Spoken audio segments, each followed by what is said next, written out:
Assalamualaikum warahmatullahi wabarakatuh. Waalaikumsalam warahmatullahi wabarakatuh. Innal hamdalillah nahmaduhu wa nasta'inuhu wa nastaghfiruh wa na'udzu billahi min shururi anfusina wa min sayyiati a'malina. May yahdihillahu fala mudhilla lahu wa may yudlil fala hadiyalah. Asyhadu an la ilaha illallah wahdahu la syarikalah wa asyhadu anna Muhammadan abduhu wa rasuluhu la nabiyya wa la rasul abada. Bapak-bapak, ibu-ibu yang dimuliakan Allah, baik yang berada di masjid ataupun yang berada di rumah, yang hari ini sedang menyaksikan siaran kami live streaming di Facebook LKI dan YouTube LKI Lamongan. Mudah-mudahan Allah Subhanahu wa Ta'ala selalu memberikan kepada kita semua kesehatan, keistiqomahan di dalam menuntut dan keistiqomahan di dalam menuntut ilmu, sehingga kita selalu memperbarui atau menambah keilmuan-keilmuan, sehingga apa yang kita amalkan, apa yang kita perbuat dalam beribadah bisa sesuai dengan yang diajarkan oleh Allah Subhanahu wa Ta'ala dan oleh Rasulullah Shallallahu alaihi wasallam. Pada malam hari ini bersama Ustadz Mujibur Rahman MPD, yang akan kita bahas pada malam hari ini yaitu tentang menyambut bulan Ramadan. Karena pada waktu Ramadan ya, kita kalau membahas bab masalah Ramadan ya sudah terlambat. Waktunya Ramadan kita bahas bab masalah Ramadan. Ngonek Ramadannya selesai, pembahasannya selesai lah, untuk Syawalnya kan ya terlambat juga. Jadi sebelum Ramadan kita bahas bab masalah Ramadan, agar nanti ketika kita memasuki bulan Ramadan kita sudah mempunyai ilmu-ilmunya. Walaupun toh setiap tahun kita bahas ini, ya mudah-mudahan ini tetap bermanfaat bagi kita semuanya. Sebelum acara dimulai, kami juga memberikan informasi bahwa insya Allah pada hari Jumat Maghrib atau malam Sabtu kita adakan Tablek Akbar yang akan dihadiri oleh Ustadz Mas'ud Izul Mujahid dari Solo, yang bertemakan jaga persatuan dan jangan lupakan Palestina.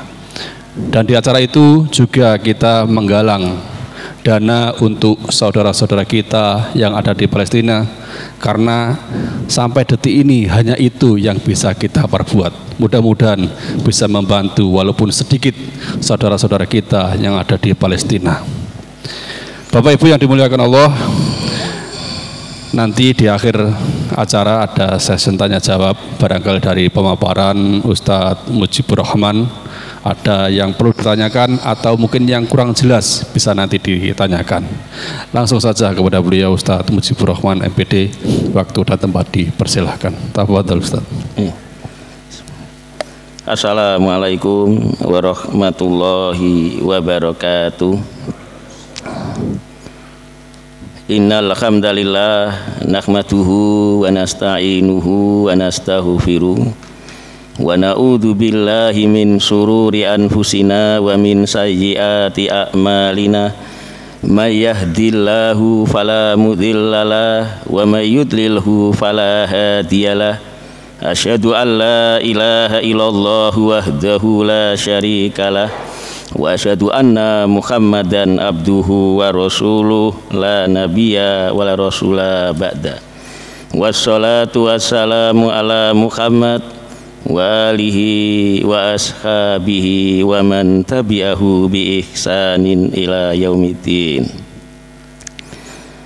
Bapak-bapak, ibu-ibu jamaah ingkang minulya, alhamdulillah kula lan panjenengan sedaya saat menika masih diberikan oleh Allah Subhanahu wa Ta'ala nikmat, sehingga kita bisa ibadah, kita bisa sholat maghrib dengan berjamaah, kemudian kita lanjutkan dengan mencari ilmunya Allah Subhanahu wa Ta'ala.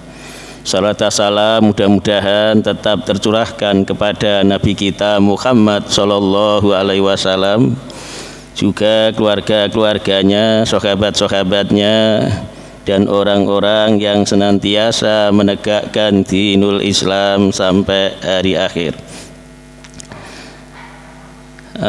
Sekarang ini sudah tanggal 17 Sya'ban, dan Sya'ban sekarang umurnya untuk tahun ini adalah 29 hari. Berarti 12 hari lagi Sya'ban habis. Kemudian yang ke-13-nya adalah Ramadan. Bulan Ramadan ini kita sesuai dengan yang di WA ke saya, ya, senang dengan kedatangan Ramadan. Jadi ada suatu kitab yang namanya Duratun Nasihin yang sangat terkenal kitab ini. Tapi kitab ini banyak berisi hadis-hadis palsu, hadis-hadis yang tidak ada asalnya. Di antaranya adalah man fariha, siapa yang gembira, bidukhuli Ramadan, dengan datangnya Ramadan, harramallahu jasadahu, maka Allah akan mengharamkan jasadnya ala nirani, atas api neraka.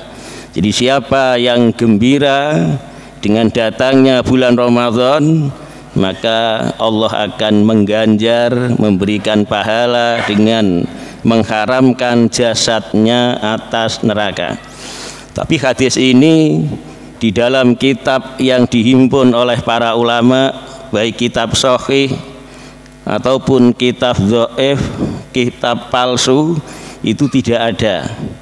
Maka kitab ini, hadis ini adalah hadis palsu. Jadi saking palsunya sampai-sampai di kitabnya para ulama yang khusus menulis kitab hadis-hadis dhaif, misalkan Muhammad Nasiruddin Al-Albani, tidak ada di dalam kitab beliau hadis seperti ini. Dan ini ada di Duratun Nasihin. Kemudian apakah kita yang akan memasuki bulan Ramadan ini kita diperintahkan untuk gembira?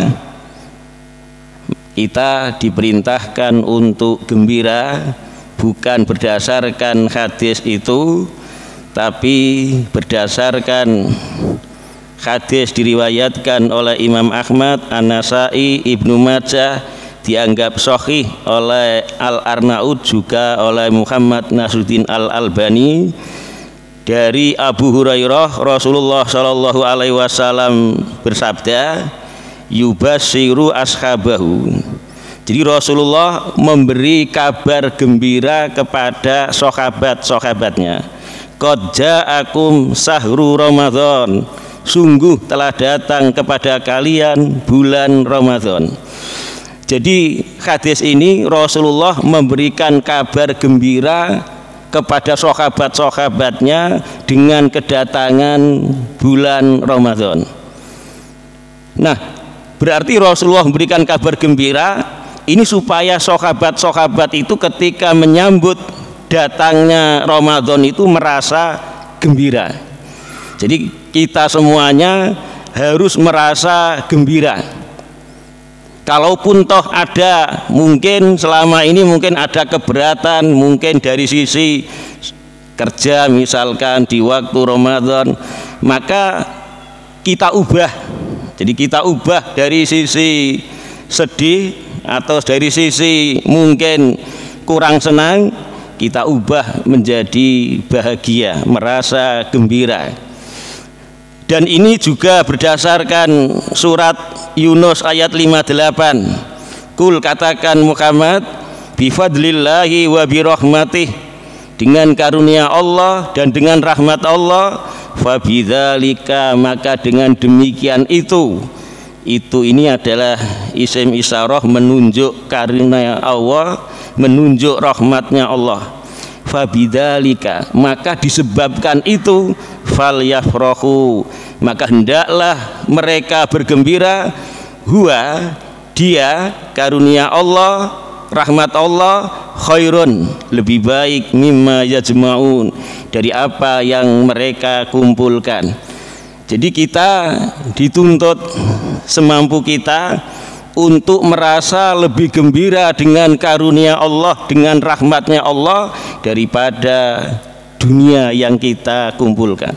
Jadi kita dapat rizki merasa bahagia, merasa gembira, maka hendaklah kita juga merasa gembira dengan karunia Allah, rahmat Allah, berupa Allah mensyariatkan diantaranya Ramadan, sholat, zikir, semua ibadah-ibadah. Jadi ayat ini tidak hanya mencakup Ramadan saja, tapi semua amalan-amalan yang disyariatkan Rasulullah hendaklah kita sambut dengan gembira. Walaupun kita tidak gembira misalkan, maka bagaimana sebisa mungkin kita membuat hati kita merasa gembira. Sebagaimana gerhana matahari, gerhana bulan. Jadi kenapa ada gerhana matahari, ada gerhana bulan? Di dalam hadis disebutkan bahwa gerhana bulan dan gerhana matahari yukhawwifu bihima,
terjadi gerhana, manusia sudah tidak sedih lagi, tidak tabuh-tabuhan lagi, dan juga manusia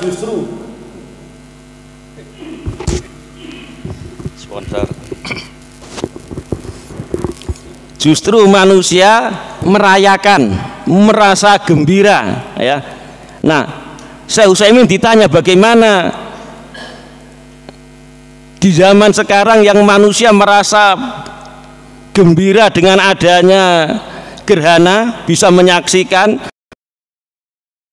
Sebagai seorang mukmin, dia tetap yukhawwifu bihima, bahwasanya gerhana itu ditakdirkan Allah, penyebabnya secara syar'i adalah untuk menakut-nakuti manusia.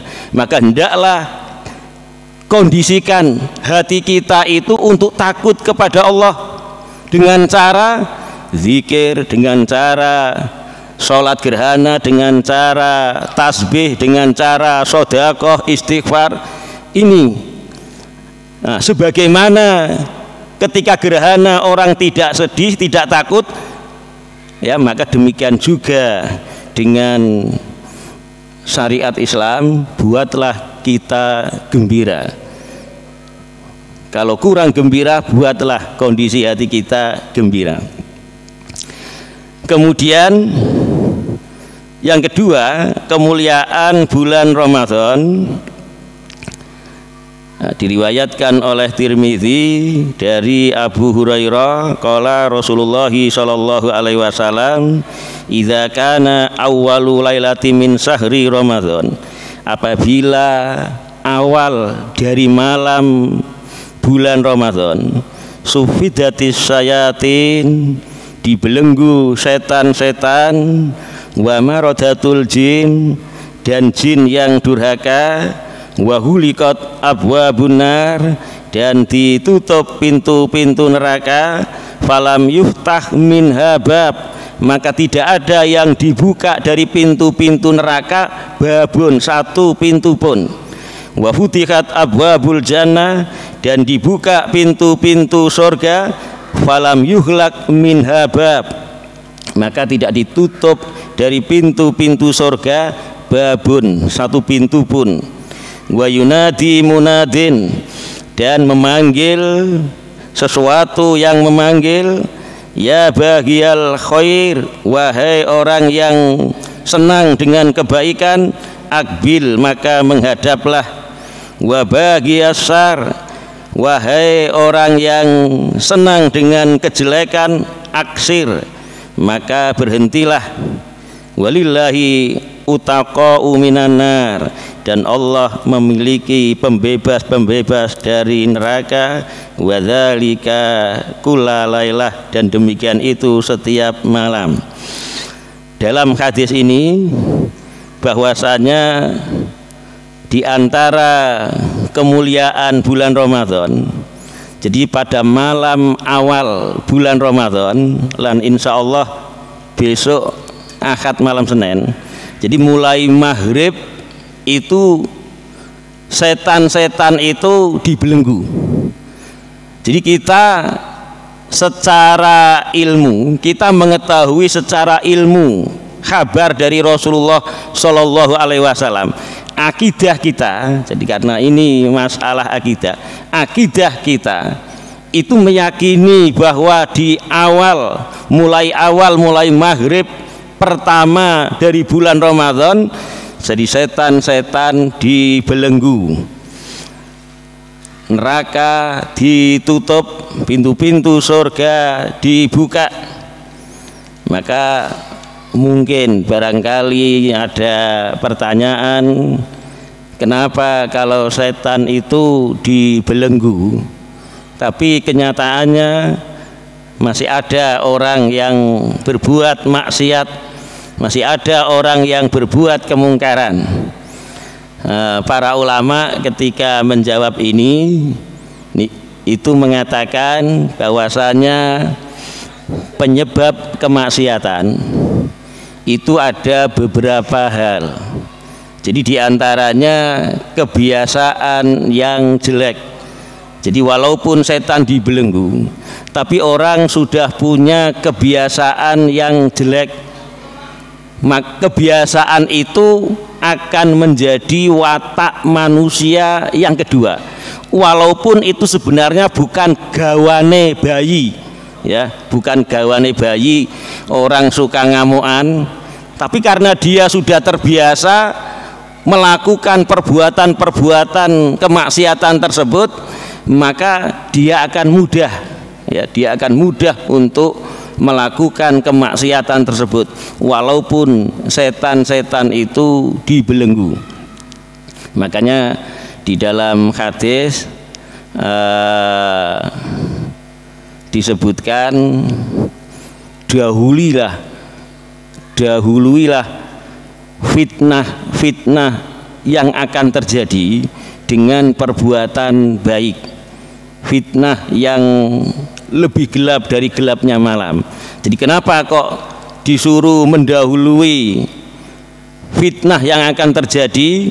supaya kita ketika fitnah terjadi kita punya kebiasaan-kebiasaan yang baik, dan itu sulit untuk dilepaskan. Jadi kebiasaan yang baik atau kebiasaan yang buruk itu sulit untuk dilepaskan. Kemudian yang kedua, jawaban oleh para ulama yaitu fa'alhamaha fujuraha wa taqwaha. Jadi Allah mengilhamkan kepada jiwa ketakwaannya dan kefujurannya. Jadi bisa jadi orang berbuat maksiat di bulan Ramadan itu memang jiwa itu punya potensi untuk berbuat baik dan potensi untuk berbuat kemungkaran. Maka sebaik-baik orang pasti ada bisikan, ada kecondongan untuk melakukan kemaksiatan, walaupun itu kemudian ditolak dengan keimanannya. Demikian juga sejelek-jeleknya orang, dia punya kecondongan untuk berbuat baik, walaupun itu kemudian dikalahkan oleh kebiasaan-kebiasaannya. Jadi fa'alhamaha fujuraha wa taqwaha. Kemudian bisa juga penyebab yang ketiga adalah bisikan setan yang tidak diikat. Ya, setan yang tidak diikat, setan dari jenis manusia. Jadi setan dari jenis manusia, minal jinnati wan nas, dari jenis jin dan manusia. Nah, kalau setan dibelenggu, maka kemungkaran yang dilakukan manusia di dalam bulan Ramadan bisa juga disebabkan oleh setan dari jenis manusia. Kemudian yang keempat adalah disebabkan oleh, jadi jin itu, setan itu diikat, itu ditafsirkan berlaku bagi orang yang menjaga puasanya. Orang yang tidak menjaga puasanya itu tidak diikat, maka kemungkaran atau kemaksiatan itu akan dilakukan oleh orang-orang yang tidak menjaga puasanya. Ini jawaban dari para ulama bahwasanya terjadinya kemungkaran di bulan Ramadan itu tidak lain disebabkan oleh 4 hal tersebut. Jamaah ingkang mulya, kemuliaan bulan Ramadan lagi ada di zaman Rasulullah. Hadis ini diriwayatkan oleh Ibnu Majah, Imam Ahmad, dianggap sahih oleh Albani saking Tolha bin Ubaidillah. Anna rajulaini qadima ala Rasulillahi sallallahu alaihi wasallam. Sesungguhnya ada 2 orang laki-laki yang mendatangi Rasulullah sallallahu alaihi wasallam, wa kana islamuhuma jami'an, dan keislaman keduanya itu bersamaan. Jadi ada orang masuk Islam, ya, 2 orang teman masuk Islam berbarengan. Fakana ahaduhuma asadu ijtihadan minal akhar. Salah satu di antara 2 teman ini lebih bersungguh-sungguh, lebih bersemangat keislamannya daripada yang lain. Faghazal mujtahidu minhuma fastushid. Maka yang bersemangat tersebut itu dia ketika ada panggilan perang, dia kemudian ikut perang dan mati syahid. Summa makasal akhor, kemudian temannya yang keislamannya, semangatnya di bawah yang pertama tadi, yang meninggal mati syahid, dia hidup sesudahnya itu 1 tahun. Maka ketika dia meninggal, teman yang kedua meninggal, itu para sahabat kemudian berdoa da'aunallaha ayyaghfirallah wa yarhamah. Mudah-mudahan Allah mengampuni dia, memberi rahmat dia, wa yulhiqahu bisahibih, dan menghubungkan dia dengan temannya. Jadi dua orang ini, misalkan si A ini bersemangat sekali keislamannya, teman yang satunya B semangatnya di bawah A. Yang A ini ikut perang dan mati syahid. Jadi keutamaan si A ini adalah bersemangat, semangatnya lebih tinggi dan mati syahid. Kemudian keutamaan temannya yang B itu umurnya ya 1 tahun.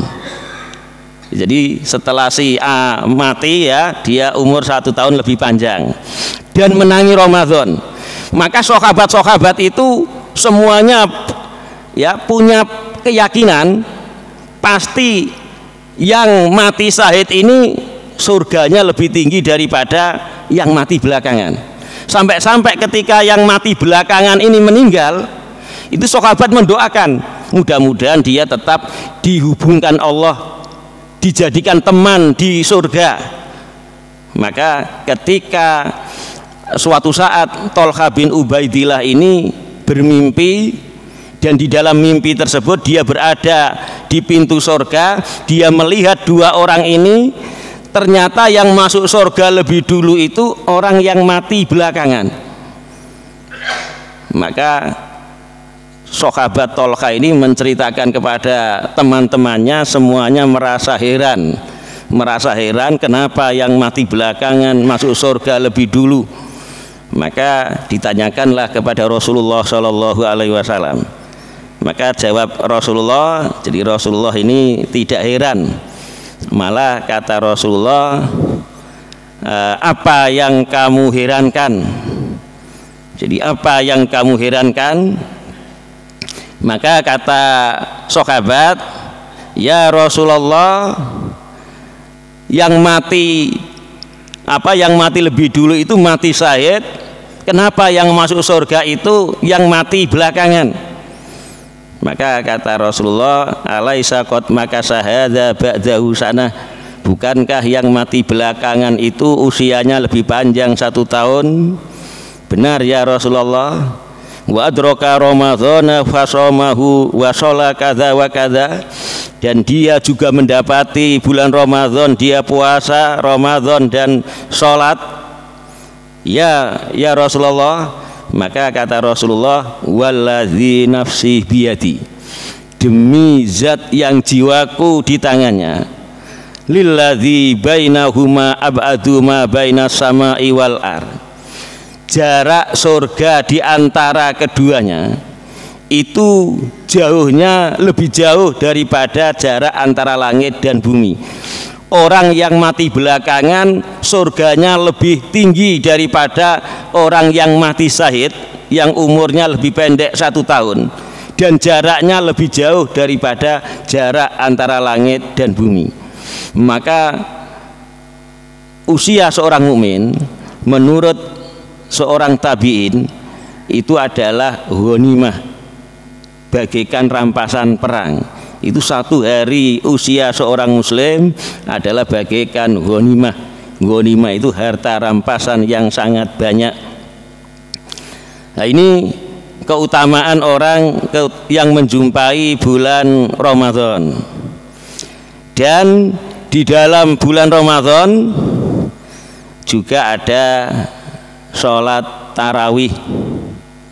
Ya, ada puasa, kita agak membahas puasanya. Ya, keutamaan puasa, keutamaan yang karena puasa bisa juga di bulan Ramadan, bisa juga di luar bulan Ramadan. Keutamaan sholat tarawih ya di bulan Ramadan. Jadi sholat tarawih, sholat malam. Jadi ada sholat malam, ada sholat tahajud, ada sholat tarawih. Ini 2 istilah ini kadang-kadang bisa menjadi satu dan kadang-kadang juga berbeda-beda. Jadi sholat malam itu jika dilakukan di luar bulan Ramadan maka bukan sholat tarawih. Sholat tahajud Jika dilakukan di bulan Ramadan disebut sholat tarawih, ketika dilakukan di luar bulan Ramadan tidak disebut tarawih. Dan sholat tarawih ini disepakati oleh para ulama, dia adalah sunnah. Jadi sunnah sholat tarawih itu dilakukan berjamaah. Berbeda dengan sholat malam, itu tidak disunahkan berjamaah. Kalaupun toh berjamaah sekali-kali, itu ulama menganggap tidak apa-apa, tidak direncanakan, ya, karena ada suatu hadis bahwa seorang suami dipuji oleh Rasulullah ketika dia membangunkan istrinya dan tidak mau disiram banyu, ya, atau ya bagaimana bisa bangun, sehingga keduanya bangun dan keduanya sholat malam bersama-sama. Ini yang jadikan dalil oleh ulama bahwa sholat berjamaah malam, sholat malam berjamaah di luar Ramadan itu boleh, tapi tidak disunahkan, ya, tidak disunahkan dan tidak terus menerus. Nah, sementara sholat tarawih ini disunahkan berjamaah berdasarkan hadis. Jadi misalkan ada orang bertanya, kenapa Rasulullah Shallallahu Alaihi Wasallam tidak sholat tarawih berjamaah terus menerus? Jadi Rasulullah itu bisa dikatakan, ya, disebutkan di dalam riwayat Rasulullah sholat tarawih pertama dia sholat sendirian dan sahabat melihat, kemudian diikuti oleh sahabat yang lain. Kemudian besoknya lagi ini semakin banyak karena sahabat-sahabat bercerita kepada sahabat yang lain, sampai yang ketiga dan sampai keempat, malam keempat itu Masjid Madinah ini hampir tidak muat, tapi Rasulullah Shallallahu Alaihi Wasallam tidak datang. Beliau datang yaitu sholat subuh. Sesudah sholat subuh beliau kemudian bersabda, fa innahu lam yakhfa alayya makanukum. Keadaan kalian, keberadaan kalian itu tidak tersembunyi atasku. Maksudnya saya tahu kalian itu kumpul di masjid dengan jumlah yang banyak. Lakini khosi itu, akan tetapi aku takut antufrodho alaikum, bahwa difardukan atas kalian sholat tarawih berjamaah, fatak jizu anha, kemudian kalian lemah untuk melakukan sholat tarawih berjamaah. Jadi alasan Rasulullah Shallallahu Alaihi Wasallam tidak rutin sholat tarawih berjamaah itu karena wahyu masih turun dan Rasulullah takut bahwasanya sholat tarawih diwajibkan sebagaimana diwajibkan sholat Jumat, setiap malam sholat tarawih berjamaah, maka khawatir kalian tidak mampu untuk melakukannya. Maka itulah alasan Rasulullah untuk tidak sholat tarawih terus menerus. Kemudian di dalam hadis yang lain diriwayatkan An-Nasai, Tirmidzi, Imam Ahmad, Abu Dawud, Ibnu Majah, dianggap sahih oleh Albani, Rasulullah Shallallahu Alaihi Wasallam pernah sholat tarawih. Jadi sholat tarawih ya sampai 3 kali, kemudian sahabat ngomong, ya, dan selesainya Rasulullah sholat tarawih itu kadang sulusul lail, sepertiga malam awal. Jadi kurang lebih selesainya ya jam setengah 10-an. Kadang juga sampai separuh malam Rasulullah selesai sholat tarawih berjamaah. Kemudian setelah selesai sholat tarawih berjamaah, sahabat ada yang mengatakan karena saking semangatnya untuk mencari pahala supaya dapat sholat berjamaah terus bersama Rasulullah, kata sahabat, ya Rasulullah, lau nafal tanah baqiyata lailatina hadhihi. Ya Rasulullah, lau nafal tanah, seandainya engkau sholat sunnah bersama kami, baqiyata lailatina hadhihi, di sisa malam kami ini, Maksudnya selesai sholat tarawih ini nanti sholat tarawih lagi ya Rasulullah. Qala jawab Rasulullah, innahu man qama ma'al imam, sesungguhnya orang yang berjamaah bersama imam hatta yansharif, sampai imamnya selesai, kataballahu lahu qiyama lailah, maka Allah akan mencatat bagi orang tersebut qiyama lailah, sholat satu malam penuh. Jadi siapa yang sholat berjamaah bersama imam, maka dia sampai selesai, maka dia akan mendapatkan pahala sholat satu malam penuh. Jadi Rasulullah tidak menjawab ya nanti tidak, tapi Rasulullah memberikan jawaban bahwasanya orang yang sudah sholat bersama imam sampai imamnya selesai, maka dia mendapat pahala satu malam penuh. Jadi tidak ada kemudian sholat malam lagi, ya, dalam arti berjamaah lagi. Jadi kalau misalkan ada sholat 1-2 orang sholat 2 rakaat, di Rasulullah juga pernah selesai sholat witir itu sholat 2 rakaat. Jadi di atas 2 rakaat itu tidak ada, hanya ulama enggak apa-apa, yang penting enggak witir. Tidak ada yang begitu. Tapi yang dilakukan oleh Rasulullah itu adalah 2 rakaat, dan itu pun tidak terus menerus, ya, tidak terus menerus. Maka ini keutamaan kita, sholat bersama imam sampai selesai ditulis pahala sholat satu malam penuh. Jadi kalau misalkan kepingin nambah lagi, ada misalkan karena sholat witir itu selesai akhir malam, jadi Syekh Utsaimin mengatakan kalau toh ingin menambah, maka ketika imamnya ini selesai sholat witir, ya, di tahiyat akhir, ya, tahiyat akhir sholat witir, dia juga tahiyat akhir sholat witir. Ketika imamnya itu kemudian salam, dia berdiri, ya, meneruskan sholatnya, menambah 1 kali sehingga sholatnya masih genap, sehingga nanti malamnya dia bisa sholat witir. Ya, ini Syekh Utsaimin, dia tidak menyalahi hadis ini, dia sholat bersama imam kan sampai imamnya selesai. Jadi umpama sampai begitu. Saya kira cukup, paling kurang 2 menit azan. Mungkin ada yang ditanyakan, silakan.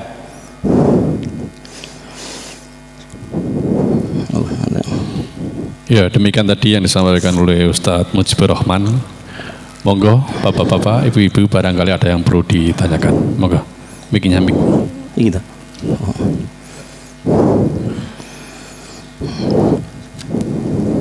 Assalamualaikum warahmatullahi wabarakatuh. Waalaikumsalam warahmatullahi wabarakatuh. Terima kasih atas waktunya, Ustaz. Ustaz, saya mau bertanya,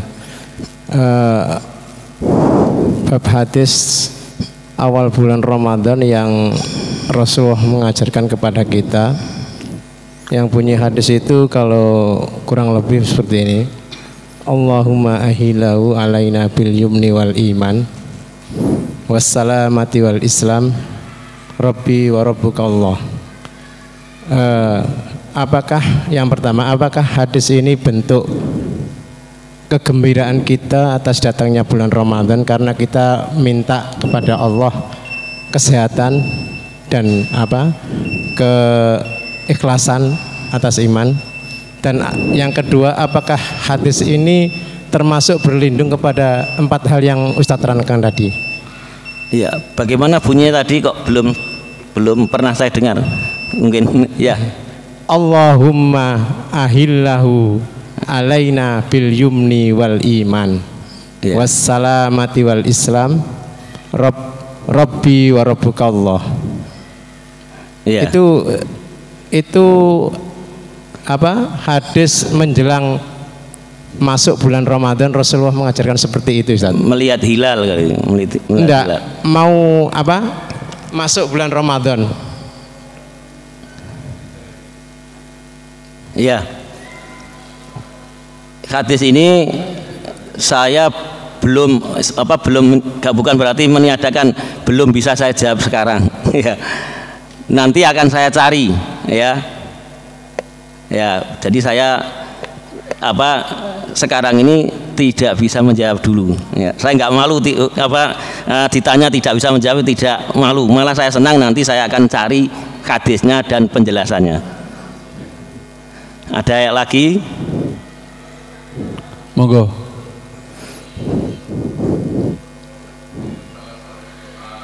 Ya ini mic.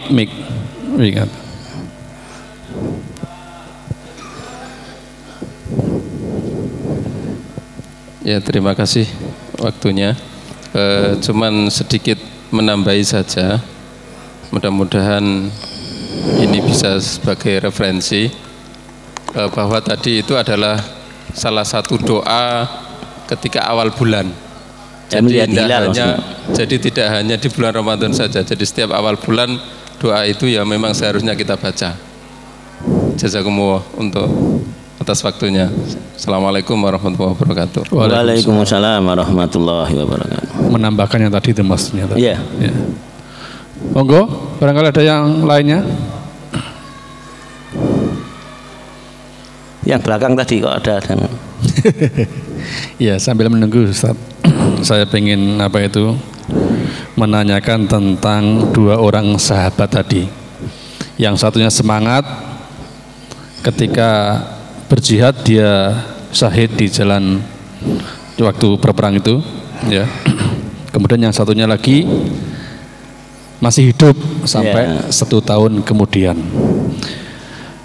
Dan yang masuk surga duluan itu orang yang masih hidup setahun kemudian karena umurnya lebih panjang.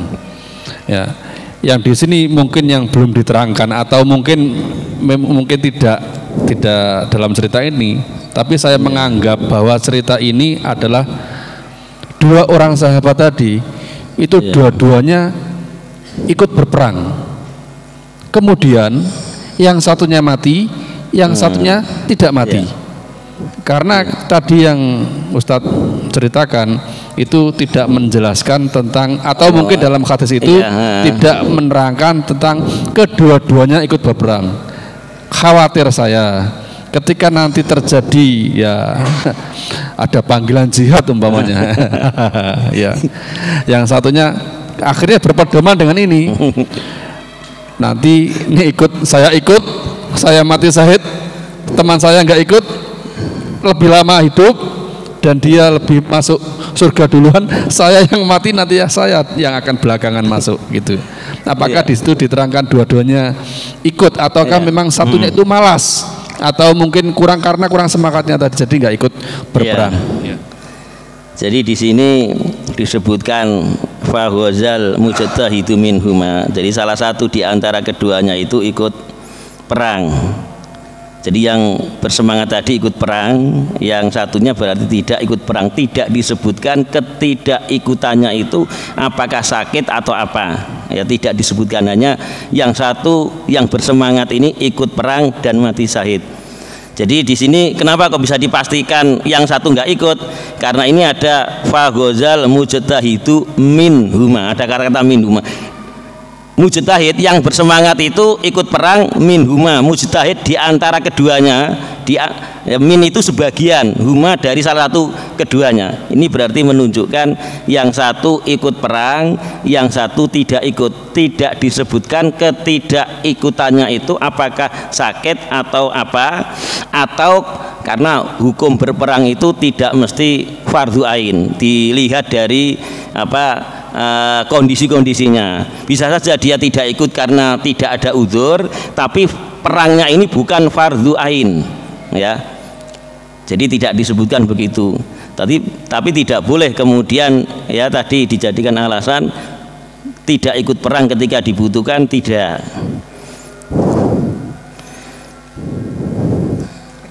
Sudah?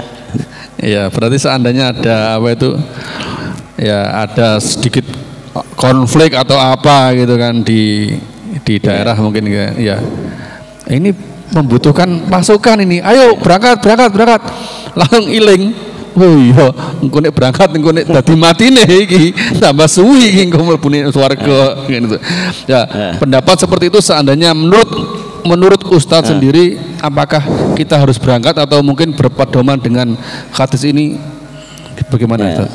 Orang yang beriman itu ketika dia tidak akan berpikir, dalam arti ini Rasulullah menjelaskan keutamaan umur panjang ya. Kemudian ketika terjadi perang, seorang muslim yang baik amalnya, yang baik imannya tidak akan mungkin kamu silakan berperang, umurmu nanti berkurang, tidak ya. Ini kalau seperti ini kan maksudnya orang beke itu orang yang tidak tulus imannya ya. Tidak tulus imannya. Berarti antum ini orang yang semangat. Iya. Monggo satu lagi barangkali ada yang mau bertanya. Iya. Mas Agus, agak maju sedikit Mas Agus. Mic-nya Pak Tekno, mic. Iya. Matur suwun. Pak Ustadz, saya tanya, dalam orang-orang berpuasa karena diwajibkan, diperbolehkan untuk mengqadha karena satu sebab atau karena satu halangan. Nah, ketika orang itu berhalangan berpuasa, kemudian dia mengqadha pada hari yang lain, apakah pahala puasa itu masih berlaku ketika di bulan lain? Itu pertama. Yang kedua, karena dalam bulan Ramadan itu banyak keutamaan mulai dari 10 pertama, 10 kedua sampai 10 akhir, banyak keutamaan. Kemudian apakah keutamaan itu masih berlaku ketika orang itu mengqadha setelah berpuasa, misalnya menjelang bulan Sya'ban atau bulan baru bisa nyauri misalnya. Itu yang pertama. Yang kedua, itu lafadz puasa itu la'allakum tatakun. Jadi ketika ada orang berpuasa dengan iman waktu Sya'ban, kemudian la'allakum tatakun. Nah, itu huruf litaroji, kira mudah-mudahan. Jadi itu kira-kira bagaimana pandangan Ustadz mengenai huruf tersebut? Apakah karena itu bentuknya kan pengharapan, mudah-mudahan iso diterima, iso tidak, kira-kira begitu. Demikian matur suwun. Iya. Pertanyaannya luar biasa. Kalau ada orang yang berhalangan untuk puasa, udzur secara syar'i, dia mengqadha di hari yang lain, dia akan mendapatkan pahala yang sama sebagaimana dia puasa di bulan Ramadan. Dalil diantaranya ya mungkin bisa dipakai dalil tentang sholat ya. Idza safarul abdu au marid, apabila seseorang safar atau dia sakit, maka dia akan dicatat pahalanya sebagaimana seandainya dia itu tidak safar juga tidak sakit. Maksudnya ketika dia safar, dia sakit, dia punya kebiasaan apa? Dia punya kebiasaan sholat, dia akan mendapatkan pahala sholat berjamaah kalau memang dia ahli sholat berjamaah. Demikian juga tentang udzur syar'i tadi ya, kemudian dia puasa di lain bulan Ramadan, dia akan mendapatkan karena dia sudah mempunyai kebiasaan untuk berpuasa Ramadan. Kemudian yang kedua, ini la'alakum tatakun, ini saya lagi-lagi belum bisa menjawab ya. Jadi memang ini la'alakum itu harapan ya, harapan supaya orang yang bertakwa itu orang yang berpuasa itu menjadi orang yang bertakwa. Saya belum bisa menjawab secara lengkap berdasarkan dalil-dalil yang lain, hanya bahwa puasa itu bisa menyebabkan orang yang bertakwa. Jadi hanya jawaban saya begitu. belum ada dalil penopangnya. Ini saja ya yang saya dapat jawab ya, saya minta maaf. Ada yang lain lagi, silakan.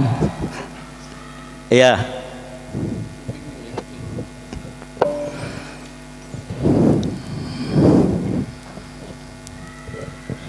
Ya, sebutkan nama dan alamatnya. Nama saya Aris Setiawan, asli Sedayu Lawas, RT 1 RW 2. Yang saya tanyakan Ustaz, tentang yang ditanyakan Pak Budi tadi, yang lebih dulu masuk surga itu Ustaz, sekilas kan pernah mendengar bahwasanya orang yang mati ketika berperang itu kan masuk surga tanpa hisab Ustaz. Pernah mendengar begitu, apakah itu benar atau tidak? Nah, secara logika ketika seorang itu mati di jalan Allah, mati syahid, itu kan masuk surga tanpa hisab. Dan juga pernah mendengar arwahnya itu atau jiwanya itu kan berada di pembolok burung yang terbang-terbang di surga. Nah, kok bisa lebih dulu masuk surga orang yang hidupnya lebih panjang 1 tahun tadi Zat? Iya. Monggo dijelaskan. Iya. Mengenai hadis masuk surga tanpa hisab, apa ini orang yang mati syahid, ini saya kok belum ya, mungkin nanti saya cari ya, belum tahu. Ada juga hadis orang yang mati syahid juga dia tidak akan bisa masuk surga kalau punya hutang. Jadi nanti ada banyak penyebab-penyebab. Kemudian berdasarkan hadis ini, hadis Rasulullah ditanya ya Rasulullah, ayun nasi khair, siapa manusia yang lebih baik itu? Kata Rasulullah, mantola umuruhu wa hasuna amalu, orang yang panjang umurnya baik amalnya. Berdasarkan hadis itu kemudian ulama mengatakan, saya lupa namanya tapi di dalam catatan saya ada, ini menunjukkan bahwasanya orang yang berusia panjang itu lebih baik daripada anak kecilnya orang Islam yang mati walaupun dia masuk surga tanpa hisab. Jadi ada perkataan ulama seperti itu, orang anaknya seorang muslim mati sebelum balik maka masuk surga tanpa hisab. Tapi keutamaan orang yang panjang umurnya itu lebih utama, lebih baik daripada anak kecil ini masuk surga tanpa hisab. Jadi ini tetap menunjukkan bahwa keutamaan umur panjang ya itu luar biasa. Nah, ini saja. Satu lagi Ustaz, tentang istilah terawih Ustaz. Yang saya dengar itu kan mankoma, bahasanya kan hadisnya itu kan mankoma qiyam. Kok bisa diterjemahkan tarawih itu? Monggo dijelaskan asal usulnya Ustaz. Iya. Sing jenengi tarawih iku ora nabi. Termasuk tahiyatul masjid, salat tahiyatul masjid itu sing jenengi iku ora nabi. Jadi sing jenengi iku para ulama gampangno tahiyatul masjid. Ya, padahal hadisnya tidak menyebutkan tahiyatul masjid. Hadisnya itu idza dakhala ahadukumul masjid fala yajlis hatta yusolli rakaatain. Jadi apabila salah seorang di antara kalian itu masuk masjid, maka hendaklah dia itu jangan duduk kecuali sholat 2 rakaat. Tidak ada tahiyatul masjid. Cuma ulama cek gampang dihafal, disebut tahiyatul masjid. Tahiyat itu penghormatan, masjid itu masjid. Kemudian mangkoma, kata-kata koma berdiri itu karena ini dikaitkan dengan sholat di bulan Ramadan, maka diartikanlah ya berdiri sholat di bulan Ramadan. Dan berdiri sholat di bulan Ramadan itu adalah sholat tarawih, maka gampang-gampangannya begitu. Ya, jazakumullah khairan, kita cukupkan sampai di sini. Ya, setelah itu Ustaz juga mau ngisi lagi di lain tempat. Barangkali dari pemaparan beliau ada yang kurang jelas, ya bisa nanti sharing-sharing sendiri sama ustadznya, bisa japri. Dan sekian dari saya, apabila ada kesalahan baik saya sengaja ataupun tidak, mohon maaf yang sebesar-besarnya. Kita tutup dengan bacaan hamdalah dan doa kafaratul majlis. Alhamdulillahirabbil alamin, subhanaka Allahumma wa bihamdika asyhadu an la ilaha illa anta astaghfiruka wa atubu ilaik. Wassalamualaikum warahmatullahi wabarakatuh. Waalaikumsalam warahmatullahi wabarakatuh.